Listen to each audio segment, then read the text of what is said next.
اعوذ باللہ من الشیطان اللعین الرجیم بسم اللہ الرحمن الرحیم الحمد للہ رب العالمین اللہم صلی علی محمد وآل محمد وعجل فرجہم۔ قرآن کریم میں اللہ ارشاد فرماتے ہیں وَإِن كَانَ جُنُوبًا فَطَّهَّرُوا، اگر وہ جنوب ہیں فَطَّهَّرُوا، پاک کریں، اپنے آپ کو پاک کریں۔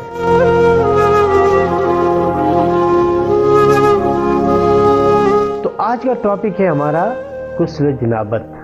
جنابت انسان مجنب کب ہوتا ہے اور یہ غسل جنابت کب واجب ہوتی ہے؟ غسل جنابت دو صورتوں میں واجب ہوتا ہے۔ سب سے پہلا، انسان جب منی خارج ہوتا ہے، چاہے وہ جاگنے کی صورت میں ہو چاہے وہ سونے کی صورت میں ہو، کسی بھی صورت میں شہوت کے ساتھ اچھل کر جب اس سے منی خارج ہوتا ہے تو اس کے بعد جسم بھی سست ہوتا ہے۔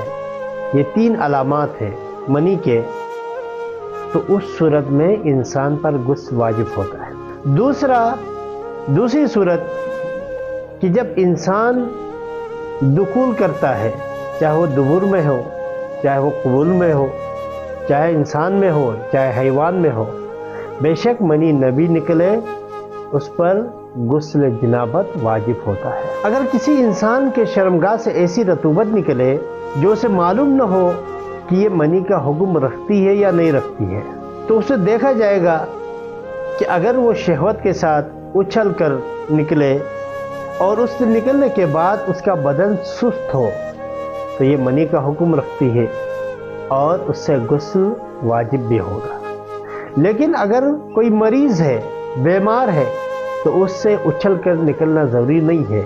اگر وہ شہوت سے نکلے اور اس کے بعد اس کا بدن سست ہو تو یہ منی کا حکم رکھتی ہے، اس سے غسل جنابت واجب ہوگا۔ اگر یہ تین علامات ساری کی ساری نہ ہو یا ان میں سے کچھ علامات ایک سالم انسان کے اندر نہ ہو تو پھر اس صورت میں یہ منی کا حکم نہیں رکھتی ہے، اور اس سے نکلنے سے ایسی رطوبت خارج ہونے سے غسل جنابت واجب نہیں ہوگا۔ اگر کوئی خاتون اپنی شرمگاہ میں ایسی رطوبت محسوس کرے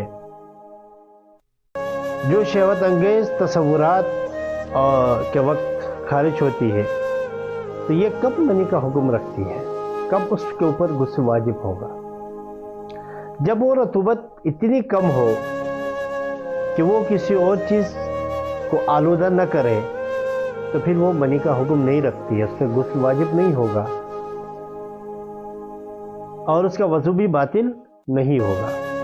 لیکن اگر وہ اتنی زیادہ ہے کہ وہ کسی اور چیز کو بھی آلودہ کرے اور شہوت اور ہیجان کے ساتھ نکلے تو پھر اس صورت میں اس کو وہ منی کا حکم رکھتی ہے اور غسل جنابت بھی اس پر واجب ہوگا۔ اور یہ جتنے بھی تمام غسل ہیں ان کا ایک ہی طریقہ ہے، چاہے وہ غسل جنابت ہو یا غسل میت ہو یا غسل مس میت ہو، غسل استحاضہ ہو یا غسل حیض ہو یا غسل نفاس ہو یا غسل قسم اور منت کی وجہ سے واجب ہوا غسل ہو، تمام غسل چاہے واجب غسل ہو مستحب غسل ہو، تمام غسل کا ایک ہی طریقہ ہے جو ہم نے پچھلے ویڈیو میں بیان کیا ہے، وہاں ملاحظہ فرمائیں۔ کسی کے ذہن میں کوئی سوال ہے تو آپ کر سکتے ہیں کمنٹس میں، تو انشاءاللہ اس کا جواب دیا جائے گا۔ تو ہمارے چینل کو سبسکرائب کریں، ہماری ویڈیو کو لائک کریں، شیئر کریں۔